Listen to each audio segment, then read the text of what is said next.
Hello, in this video we will show you how you can customize your products to include add-ons, upgrades, and other options. We refer to these additional offerings as components, and Chargify offers you the flexibility to design them according to the needs of your business.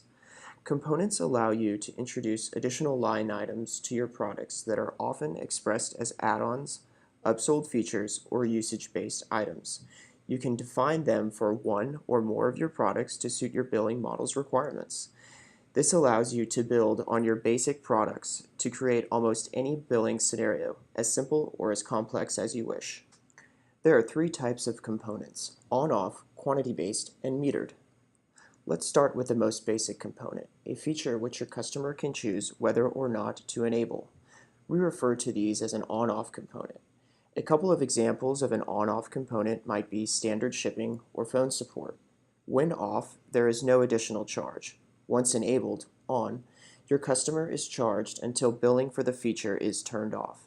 On-off components carry over from one billing period to the next and do not reset to zero at the end of the billing period. Quantity-based components allow you to charge for individual items. With quantity-based components, you can charge a separate or incremental cost for anything. An example would be licenses of a specific software or the number of widgets in the box of the month. Unlike on-off components, you can set different pricing schemes. Those are per unit, volume, tiered, and stairstep. You report usage manually or through the API, and the charges do not reset to zero at the beginning of a new billing period. Finally, you can use metered components. These work great when you charge a customer in arrears for usage they consume in a billing period. For example, these might be minutes used, similar to a telecom bill or SMS messages. The pricing for metered components is defined exactly as quantity-based components: per unit, volume, tiered, and stairstep. The key difference is that with metered components, you report usage to Chargify throughout the billing cycle, and they are added to a running total. You can also provide the usage just prior to the end of the billing cycle. You can report the usage manually or automatically via the API. At the end of the billing cycle, Chargify calculates the amount due based on the reported figure and charges the customer accordingly. Unlike on-off components and quantity-based components, the allocation for metered components resets to zero at the beginning of the next billing cycle. Now that we understand the key features of the three types of components, let's go ahead and create one. To create and edit components, select Catalog, then Products. Components can be found within their product family.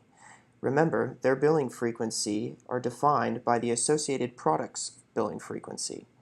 Individual components, after being created, cannot be deleted. Instead, you have the option of archiving individual components simply by clicking the Archive button next to the specific component. This can be reversed as well if you ever feel the need to sell that component again. Active subscriptions with archived components will not be affected, but you will not be able to create new subscriptions with the archived components. You might create a quantity-based component where you charge $5 per hour for phone support. We'll name the component Phone Support, define the unit as an hour, and set the per unit price to $5.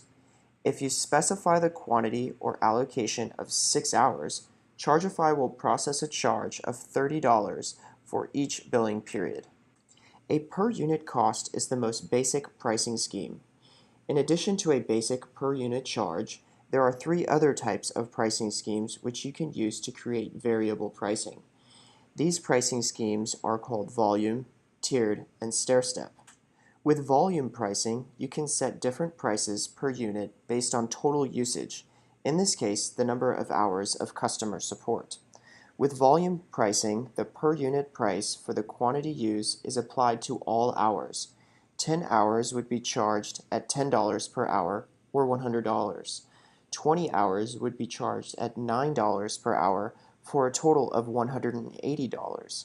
The most common use case for volume-style pricing is when you'd like to provide a discount as customers consume more of a given component, such as support hours or software licenses, the end result being the total quantity used times the cost per price bracket. The second option is tiered pricing. With tiered pricing, the unit prices for each bracket are applied when calculating the total charge. For example, a charge for 20 SMS messages would be based on 10 messages at 10 cents per message, and then 9 cents per message for the next 10, resulting in a total charge of $1.90. SMS messages fit nicely into the tiered pricing scheme. As customers send more messages, they will take advantage of the lower cost associated with messages at the higher price brackets. The last pricing scheme is Stairstep, and this assigns a total cost according to the price bracket of the quantity used. An example would be SaaS-based user licenses. Usage between 1 and 10 licenses would be charged a flat fee of $100. If the customer uses 2 licenses or 9 licenses, the fee is still $100.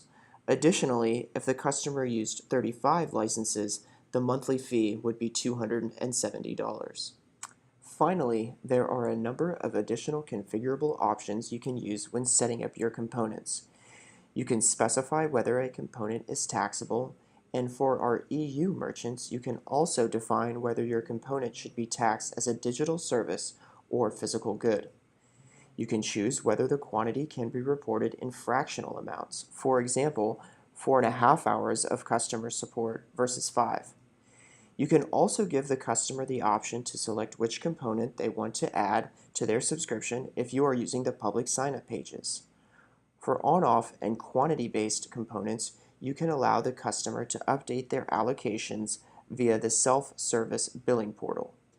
Each component can also have multiple price points.